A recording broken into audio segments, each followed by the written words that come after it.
Satu orang baca pertanyaan. Pertanyaan ketiga, Syekh yang mulia, kita tengah membahas tentang menuntut ilmu syar'i. Tidak ragukan bahwa menyebarkan ilmu syar'i yang benar akan memberikan banyak sisi positif bagi masyarakat. Lantas apa saja sisi-sisi positifnya menurut Syekh? Nah, ikhwan fillah alaikum rahimin rahimakumullah taala. Setelah kita mengetahui ilmu dan kita mengamalkan sebagaimana nasihat Syekh Tamimi rahimahullah taala yang telah kita sampaikan di awal tadi. Beliau menyuruhkan kepada kita adalah untuk berilmu, mempelajari ilmu. Setelah itu adalah al-amalu bi, mengamalkan. Yang ketiga adalah ad-da'watu ilaih, mendakwakan ilmu tersebut, menyebarkan dengan ilmu tersebut. Nah, beliau menyebutkan hal-hal positif menyebarkan ilmu syar'i sejatinya sangat banyak.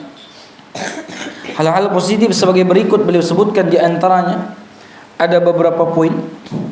Ada 4 poin. Yang pertama, Allah mengambil perjanjian dari ahlul ilm untuk menjadi manusia, mengajari manusia. Allah Subhanahu wa taala berfirman, "Wa idz akhadha mitsaqal ladzina utul kitab litubayyinahu lin-nas wa la taktumunahu." Dan ingatlah ketika Allah Subhanahu wa taala mengambil janji dari orang-orang yang telah diberikan Alkitab, yaitu hendaklah kalian menerangkan isi kitab itu kepada manusia dan jangan kalian menyembunyikannya. Allah sebutkan dalam surah Al-Imran ayat 187. Nah, jadi wanifidin alaikum, beliau menyampaikan menyebarkan ilmu adalah kewajiban utama seorang ulama. Kewajiban seorang ulama. Tanggungan mereka terlepas kala mereka menunaikan kewajiban ini. Kalau mereka telah sampaikan, maka terlepaslah kewajiban ini. Membimbing umat melakukan apa yang bisa memberikan membenahi mereka, membenahi akidah, ibadah dan perilaku umat. Masalah ini sangat penting, maksudnya pembebasan diri dari tanggungan yang menunaikan kewajiban seorang berilmu untuk mempelajari ilmu syar'i. Nah, ikhwan fillah rahimani wa rahimakumullah taala. Yang kedua, dampak-dampak positif yang didapat selepas menyebarkan ilmu syar'i juga perlindungan yang didapatkan oleh umat. Perlindungan akidah, ibadah, perilaku, interaksi hak-hak pribadi dan hak bersama sungguh merupakan hasil yang nyata dan manfaat begitu besar jika dijanjikan oleh ulama dengan sebaik-sebaiknya. Yang ketiga, umat saling mengenal, meraih kebaikan, bersatu dan jauh dari segala hal yang dapat menjauhkan umat dari manhaj jalan yang lurus. Nah, ini di antara hal positif ketika ilmu syar'i itu disebarkan. Sekarang Anda berikan contoh pada kesempatan ini. Nah, ya Anda nggak tahu ya, antum mungkin masih kecil ya. Ucapan contoh jazakallah khair. Waktu Anda kecil, ucapan ini asing di telinga Anda. Antum kecil asing nggak? Masih kecil ya. Sekarang familiar, jazakallah khair. Contoh ucapan kalau Masya Allah, tabarakallahu ta'ala. Asing dah dulu. Dulu, wow, ya.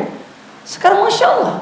Orang yang berhijab, tidak berhijab, itu diantaranya tersebarnya ini. Sekarang, Anda sebutkan lagi. Contoh-contoh yang lain. Puasa Arafah.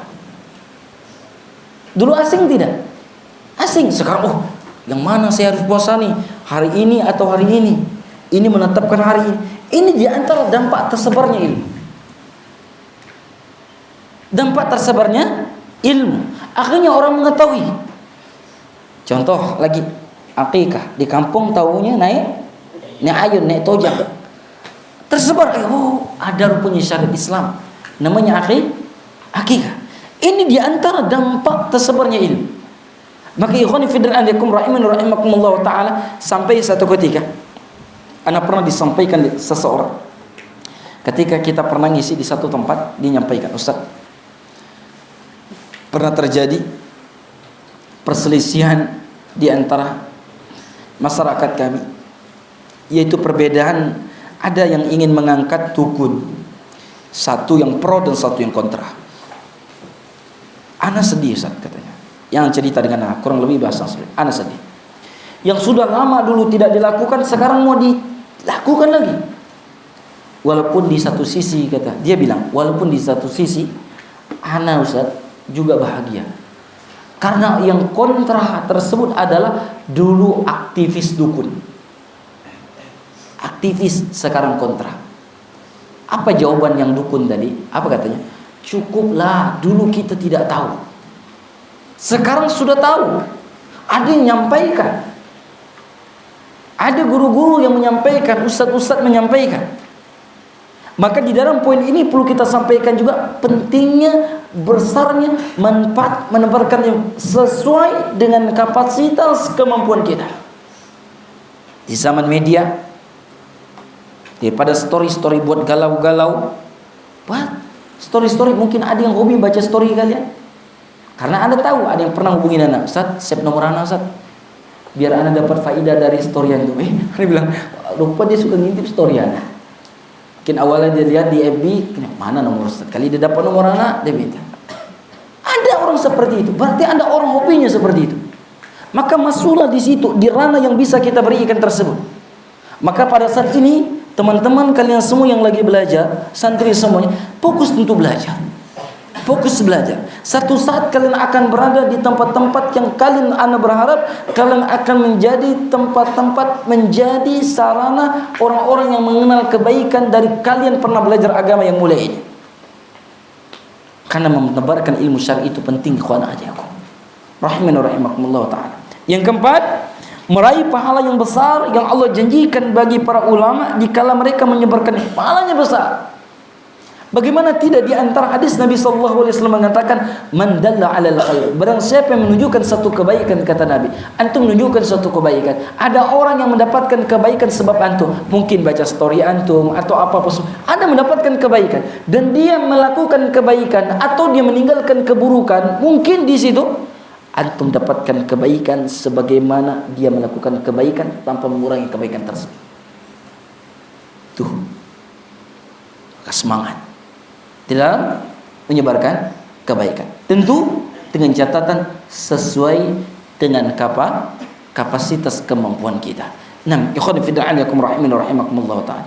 Yang kelima disebutkan di sini, umat merasa tenang karena ilmu adalah cahaya dan kebodohan adalah kegelapan. Ketika ilmu tersebut jelas, umat jelas, tenang.